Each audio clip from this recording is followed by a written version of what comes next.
পড়ে আছে ওয়াইদারের মধ্যে পাইখানে তিনি আসছে আব্দুল কাদের জিলানী রাহমাতুল্লাহ আলাইহি দরবারে দরবারে বলতেছে যে তুমি এখানে কোনটা জমি না করে এখানে বেশি পড়ে আছে কারণ কি বলো?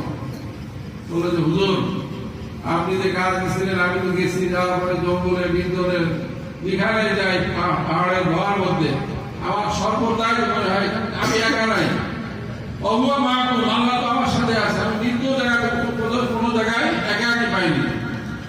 তো তখন যখন আমি ঝুড়ি জবাই করতে গেছি আল্লাহ ভয় আমার হাতের থেকে সে কৌদায় চলে গেছে, আমি বেহুশ হয়ে পড়ে গেছি। বলেন না সুবহানাল্লাহ।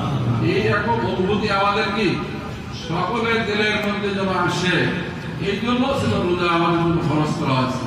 অর্থাৎ রমজান চলে গেল, আমরা আবার সেই বাবাদার মধ্যে লিপ্ত হই, তাহলে আমাদের রোজার কোনো সার্থকতা হবে না।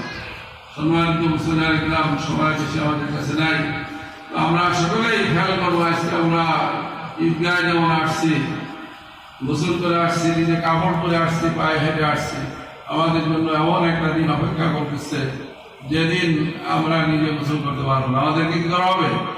গোসল করানো হবে।